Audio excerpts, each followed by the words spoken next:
नमस्कार, आप देख रहे हैं एफएम न्यूज। मैं हूं आपके साथ वैष्णो सोनी। वक्त हो चुका है इस वक्त की खास बुलेटिन का। शुरुआत करते हैं खबरों के सिलसिले की। तो माघ महीने की पौष पूर्णिमा पर धर्मनगरी हरिद्वार श्रद्धा और भक्ति के रंग में रंगी नजर आई। गंगा स्नान को लेकर सुबह भोर से ही हर की पौड़ी समेत सभी प्रमुख गंगा घाटों पर श्रद्धालुओं की भारी भीड़ देखने को मिली। धार्मिक मान्यता है कि माघ पूर्णिमा पर स्नान किया जाता है और ऐसे में इस स्नान का काफी महत्व होता है। गंगा स्नान मोक्षदायी माना गया है और मनोकामनाओं की भी आज के दिन पूर्ति होती है। शास्त्रों के मुताबिक इस दिन देवी देवता भी पृथ्वी पर आकर गंगा स्नान करते हैं, जिससे भक्तों को विशेष पुण्य फल की प्राप्ति होती है। पौष पूर्णिमा पर पितरों को श्राद्ध और तर्पण करने से पूर्वजों को आशीर्वाद मिलने की भी मान्यता है। आज के स्नान के साथ ही माघ महीने की शुरुआत हो गई है। श्रद्धालु कल से 31 जनवरी तक उपवास रखकर नियमित गंगा स्नान करेंगे और 31 जनवरी को माघ पूर्णिमा के स्नान के साथ अपने व्रत का समापन करेंगे। गंगा तट जयकारों और मंत्रोच्चार से गूंजते रहे, जिससे पूरा माहौल यहाँ पर दिव्य और भक्तिमय बना नजर आ रहा है।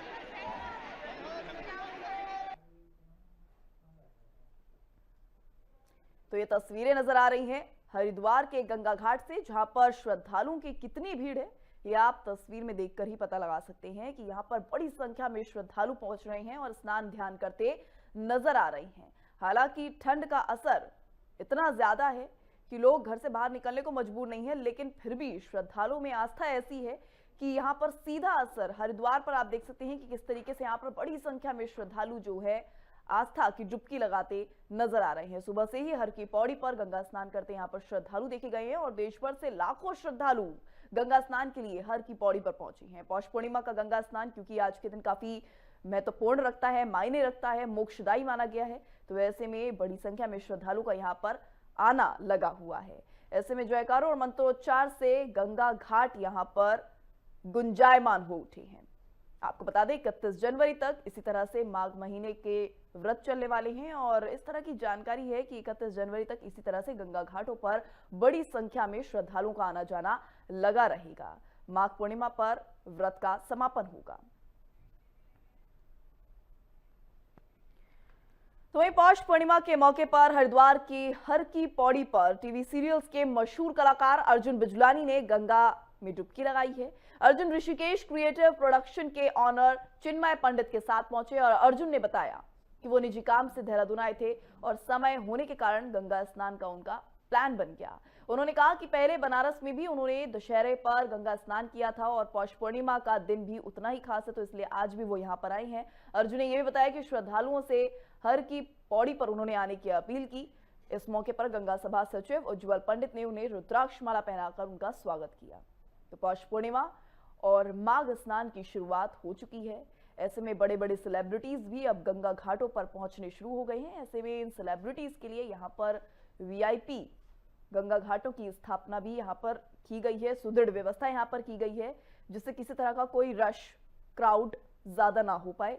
और ऐसे में निजी काम से जानकारी क्योंकि सामने आ रही, निजी काम से यहाँ पर मशहूर टीवी एक्टर अर्जुन बिजलानी आए थे, लेकिन आज के पावन दिन को देखते हुए उन्होंने भी गंगा में स्नान ध्यान किया है।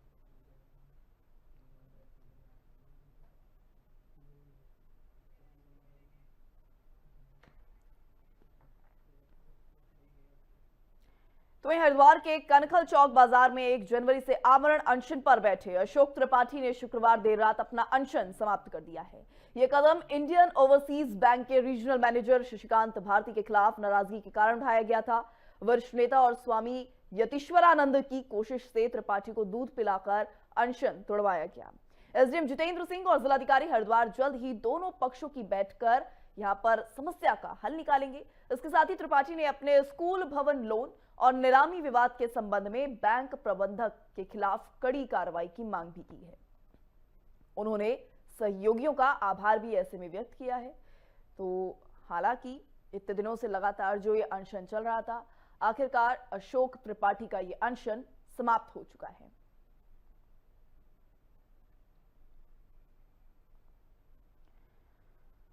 हालांकि आपको बता दें, स्कूल भवन लोन विवाद और नीलामी को लेकर नाराजगी अभी भी व्यक्त की जा रही है और इस बीच अशोक त्रिपाठी ने तमाम जो सहयोगी जो उनका इस अनशन में साथ देते नजर आए, अनशन पर बैठे हुए थे, इस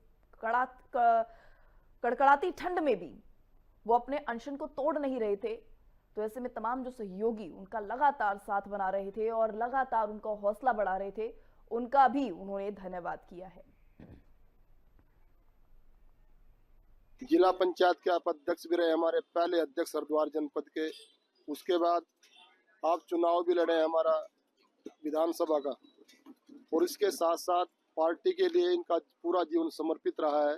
इनका कोई विषय था बैंक से संबंधित, उसको लेकर आप अनशन पर बैठे थे, तो अभी अधिकारियों की बात मेरी भी हुई है, अशोक त्रिपाठी जी की भी हुई है। कल वो कैसे निपटाया जा सकता है, उसका कैसे रास्ता निकल सकता है, कल 11 बजे उसको लेकर मीटिंग है।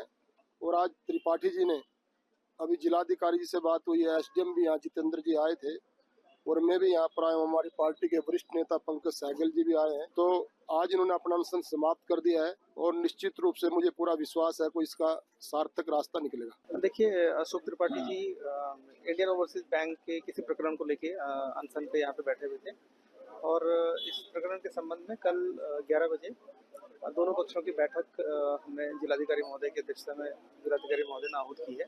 तो वहाँ पर ये प्रयास किया जाएगा कि इसका जो निस्तारण है वो हो जाए, और इसी आश्वासन पे आदरणीय अशोक त्रिपाठी जी ने अनशन समाप्त किया।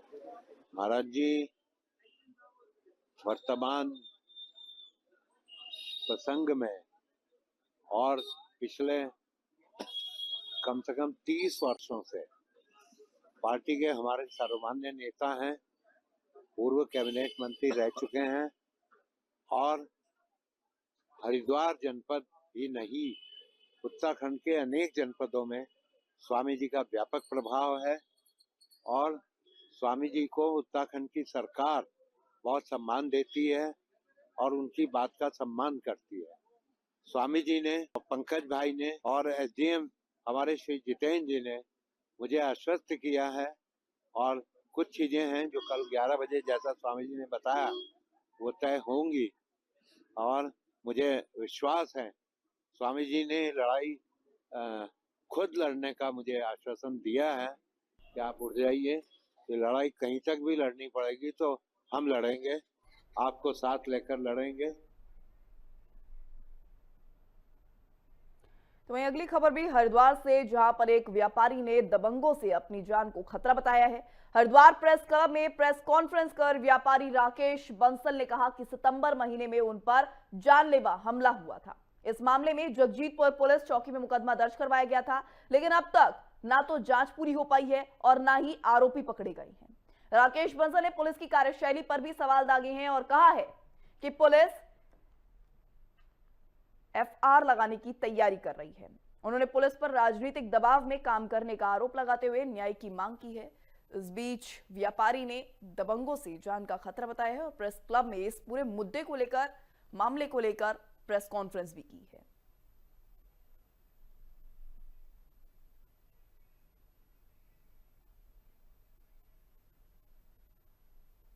को जो हमला हुआ था उसमें सुधांशु कौशिक जी आयु हैं, तो अभी तक हमारे उस प्रकरण में कोई भी जांच सही ढंग से नहीं की गई है। जब मैं बात करता हूं तो उनका कहना यह है कि हम झूठी रिपोर्ट नहीं लिख सकते हैं और हमारे पास उसका कोई संबंध नहीं, एफआईआर लगा रहा हूँ।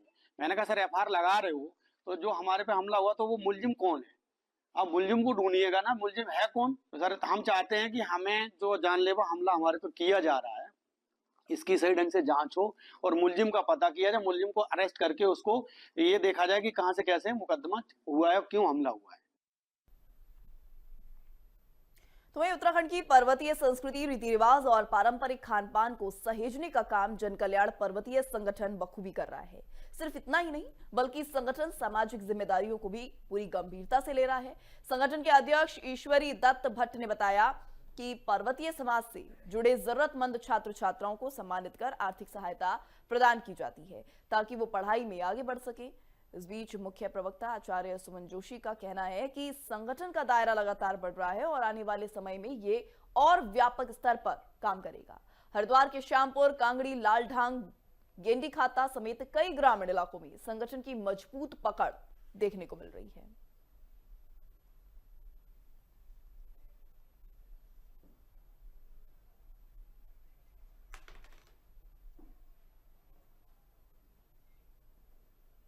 तो चलिए अब यहाँ रुकेंगे एक छोटे से ब्रेक के लिए। ब्रेक के बाद जल्द हाजिर होंगे, तब तक के लिए बने रहिए हमारे साथ और देखते रहिए FM न्यूज।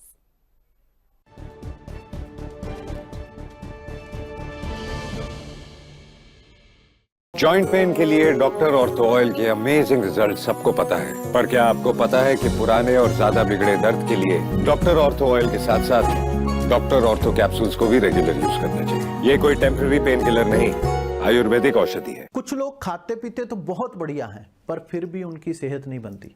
पिचके हुए गाल हैं, हड्डियां निकली हुई हैं, पैंटें ढीली हैं, कपड़े जचते नहीं, कोई पर्सनैलिटी नहीं।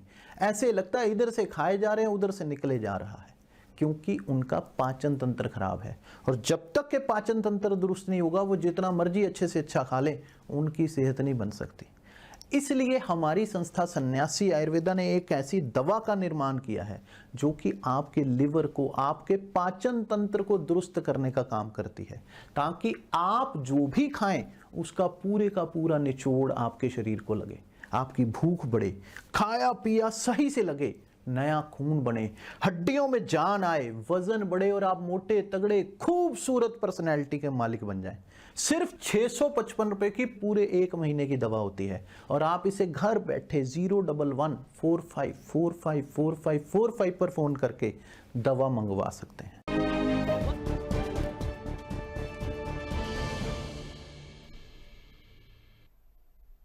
ब्रेक के बाद आप सभी का एक बार फिर से बहुत बहुत स्वागत है। चलिए रुक करते हैं अगली खबर का। अगली खबर हरिद्वार के हर की पौड़ी पर गंगा आरती को लेकर सामने आ रही है। दरअसल गंगा आरती के दौरान गुजरात के एक श्रद्धालु अचानक बेहोश हो गया और श्रद्धालु की पहचान जगदीश भाई गोकाणी के रूप में हुई है। भीड़ में अफरा तफरी मच गई और सूचना पर हर की पैड़ी पुलिस मौके पर पहुंची। श्रद्धालु को हाथों में उठाकर पुलिस गाड़ी से जिला अस्पताल ले गई और डॉक्टर्स ने इलाज शुरू किया, लेकिन दुर्भाग्यवश इलाज के दौरान जगदीश ने दम तोड़ दिया। नगर कोतवाली ने बताया कि शव का पंचनामा भरवाया जा रहा है और परिजनों के अनुसार जरूरी कार्रवाई भी की जाएगी। गंगा आरती का पावन माहौल अचानक दुख में तब तब्दील हो गया जब वहां पर एक श्रद्धालु बेहोश हो गया और अस्पताल में जाकर उसने दम तोड़ दिया। हालांकि आपको बता दें ये श्रद्धालु गुजरात का बताया जा रहा है। परिजनों को भी सूचित कर दिया गया है और शव को पोस्टमार्टम के लिए भी रवाना कर दिया गया है। वहीं प्राथमिक जानकारी जो सामने आ रही है, श्रद्धालु की मौत की असली वजह हार्ट अटैक को बताया जा रहा है। हर की पैड़ी पर गंगा आरती के दौरान हालांकि इस पूरे मामले को देखते हुए, इस तरह की घटना को देखते हुए अफरा तफरी भी मच गई, क्योंकि श्रद्धालु अचानक वहां पर बेहोश हो गया और श्रद्धालु की पहचान जगदीश भाई के रूप में हुई है, जो गुजरात के निवासी बताए जा रहे हैं। ऐसे में हार्ट अटैक मौत की मुख्य वजह यहां पर फिलहाल बताई जा रही है। हालांकि पुलिस जो है शव को पोस्टमार्टम के लिए रवाना कर चुकी है, साथ ही साथ परिजनों को भी सूचित कर दिया गया है। तो ये बड़ी और अहम जानकारी फिलहाल हरिद्वार से, जहां पर श्रद्धालुओं का सैलाब उमड़ पड़ा है।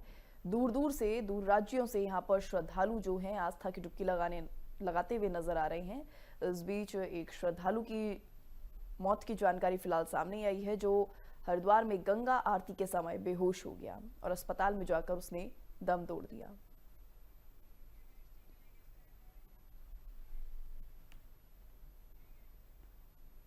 तो वहीं राजधानी देहरादून में उत्तर प्रदेश, हरियाणा और दिल्ली से आए हजारों लोग रोजगार और कारोबार से जुड़े हैं, लेकिन इस भीड़ में कुछ लोग साधु संत का भेष धरकर ठगी और अपराध को भी अंजाम दे रहे हैं।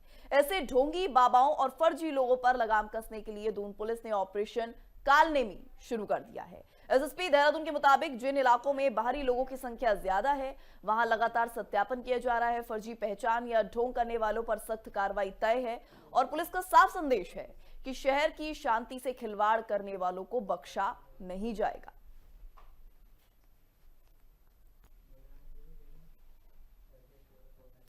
तो इन दिनों जहां देखा जा रहा है देहरादून, जहां पर पर्यटकों की भारी भीड़ देखने को मिल रही है, इसलिए भी क्योंकि पर्यटकों की दृष्टि से इस वक्त वहां का माहौल काफी खुशनुमा हो रखा है, वादियां देखने को मिल रही हैं। तो ऐसे में दूर राज्यों से जो तमाम पर्यटक हैं वो घूमने आ रहे हैं।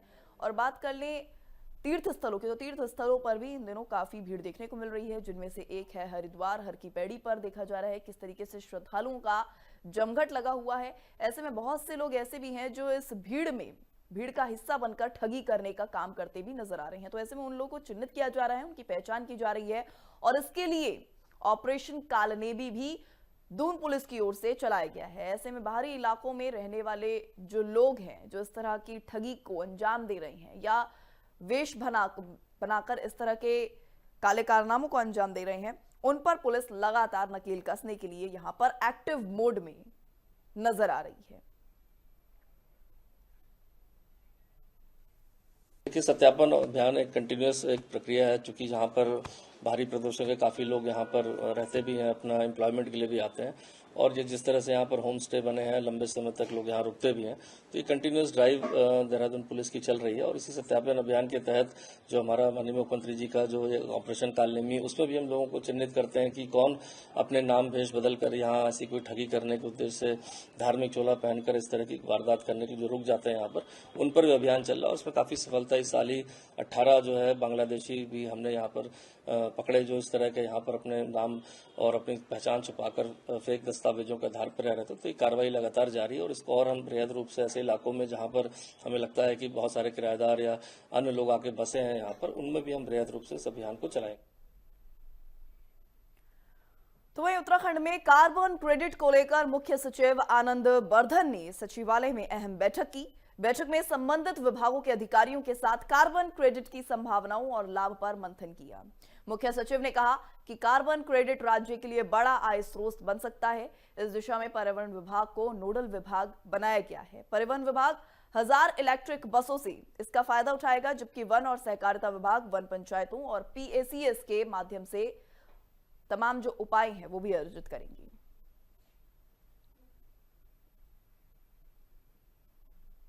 तो देखा जा रहा है मुख्य सचिव आनंद बर्धन की बैठक में तमाम फैसले लिए गए हैं, विचारों पर मंथन किया गया है और सचिवालय में कार्बन क्रेडिट पर खास तौर पर इस मुद्दे पर, इस पूरे विषय पर चर्चा हुई है। इस बीच पर्यावरण विभाग को नोडल विभाग बनाया गया और 1000 इलेक्ट्रिक बसों से इस तरह की जानकारी सामने आ रही है कि उन 1000 इलेक्ट्रिक बसों से फायदा होगा। वन और सहकारिता विभाग को भी इसका सीधा सीधा फायदा मिल पाएगा।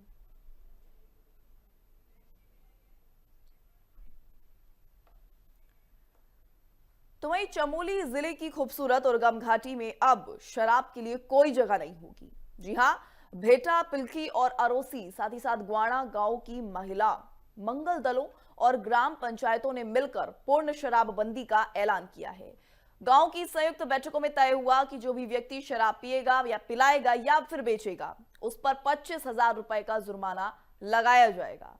महिलाओं ने रैली निकालकर नशे के खिलाफ जोरदार नारेबाजी की। महिला मंगल दल की अध्यक्षों ने साफ कहा है कि अब गांव में शराब और किसी भी नशे को बिल्कुल बर्दाश्त नहीं किया जाएगा। महिला शक्ति ने एक बार फिर बदलाव की मिसाल पेश की है। ऐसे में उर्गम घाटी के गांव में शराबबंदी को लेकर महिलाओं द्वारा यह विशेष पहल की गई है, जो कि काफी सराहनीय मानी जा रही है।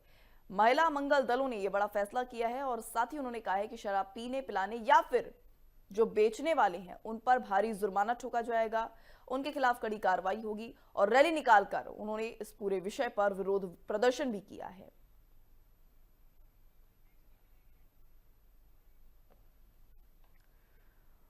तो वहीं हरिद्वार नगर निगम ने ललतारो पुल चंडी चौराहा मार्ग के प्रथम वेंडिंग जोन में नियम तोड़ने वालों लोगों को नोटिस जारी कर दिया है। दरअसल शिकायत मिली थी कि कुछ लाभार्थियों ने अपने कियोस्क और जगह दूसरों को बेच दी थी। नगर आयुक्त नंदन कुमार के आदेश पर लिपिक शिव सिंह चौहान ने नोटिस चस्पा किया। लघु व्यापार संगठन के प्रांतीय अध्यक्ष संजय चोपड़ा ने कहा कि नोटिस देने से पहले चेतावनी देनी चाहिए थी। नगर निगम ने साफ कहा है कि अगर नियम तोड़ने वाले लोग नहीं सुधरते हैं तो उनके खिलाफ कड़ी कार्रवाई जरूर होगी। देखिए, नगर आयुक्त के निर्देशन में जिन लोगों ने यहाँ पर अपनी जो दुकानें नगर निगम द्वारा अलॉट की गई थी, कुछ लोगों ने अपने किराए पर नहीं दिया है और कुछ लोग अभी यहाँ दुकान नहीं खोल रहे हैं। तो हमारा तो यही आग्रह था कि नगर आयुक्त महोदय से कि अभी मंदा ठंडा चल रहा है, जिन दिनों काम नहीं होता, इसकी वजह से कई लोगों ने दुकानें बंद कर रखी है। हम तो यही निवेदन करना चाह रहे थे कि भाई आप लोग जो है आप वार्निंग देकर छोड़ दो और अगर दोबारा अगर इस प्रकार से कोई पाया जाता है तो उसके खिलाफ कार्रवाई करें। तो वहीं श्रीनगर में कांग्रेस प्रदेश अध्यक्ष गणेश गोदियाल के नेतृत्व में शनिवार को अंकिता को न्याय दो पदयात्रा निकाली गई। पदयात्रा में शामिल लोगों ने अपनी नाराजगी भी व्यक्त की और न्याय की मांग की। प्रदर्शनकारियों ने आरोपियों के खिलाफ सीबीआई जांच कराने और उन्हें फांसी देने और लिप्त लोगों को पहचान कराने की भी मांग की है। इस दौरान राज्य सरकार के खिलाफ नारेबाजी की गई। पदयात्रा के माध्यम से कांग्रेस ने यह संदेश देने की कोशिश की कि राज्य में कानून व्यवस्था और सुरक्षा के मामलों में जनता की आवाज को नजरअंदाज नहीं किया जाएगा। तो इस बीच तस्वीरें आप देख सकते हैं अंकिता भंडारी केस जो लगातार एक बार फिर से सुर्खियों में आता नजर आ रहा है। ऐसे में उत्तराखंड की बेटी अंकिता भंडारी को न्याय दिलाने के लिए यह पदयात्रा निकाली गई है। कांग्रेस प्रदेश अध्यक्ष के नेतृत्व में आपको बता दें ये पदयात्रा निकाली गई, जिसमें लोग हाथों में इस तरह के पोस्टर्स लिए इस पदयात्रा में भारी संख्या में महिलाएं शामिल होती नजर आई।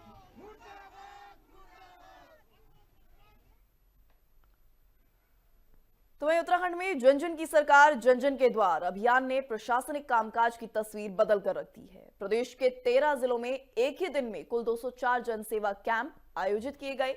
इन कैंप्स में 1,35,194 से ज्यादा नागरिकों ने प्रत्यक्ष भाग लिया। 17,747 शिकायतें दर्ज की गई, जिनमें से 12,776 का मौके पर ही निपटारा हुआ। वहीं 19,764 प्रमाण पत्र आवेदन एक ही मंच पर प्राप्त किए गए।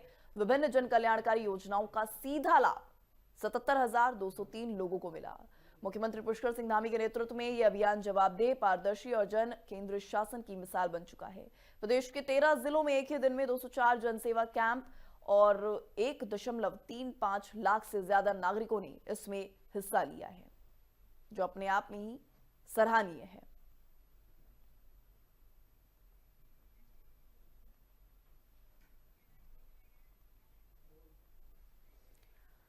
अगली जानकारी देहरादून से, जहां पर अवैध वसूली पर डीएम 7 बंसल का बड़ा एक्शन देखने को मिला है। दरअसल ऑडियो साक्ष्य के आधार पर पटवारी जयलाल शर्मा को निलंबित किया गया है और वहीं लाखा मंडल क्षेत्र में वसूली की शिकायत दर्ज की गई थी। इस वक्त ये बड़ी और खास जानकारी सामने आ रही है देहरादून से, जहां पर किसानों और गरीबों लोगों से अवैध धन वसूली के आरोप लगे हैं। प्रारंभिक जांच में आरोप गंभीर पाए गए।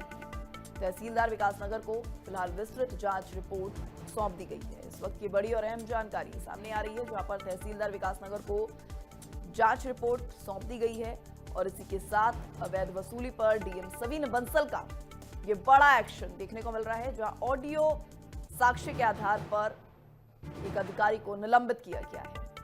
वहीं अवैध वसूली पर डीएम 7 बंसल ने ये बड़ी कार्रवाई की है। ऑडियो साक्ष्य के आधार पर पटवारी जयलाल शर्मा को निलंबित किया गया। लाखा मंडल क्षेत्र में वसूली की शिकायत सामने आई थी, जिसके बाद अवैध और गरीब लोगों से अवैध धन वसूली के आरोप भी लगे थे, जिसके बाद ये बड़ी कार्रवाई हुई है।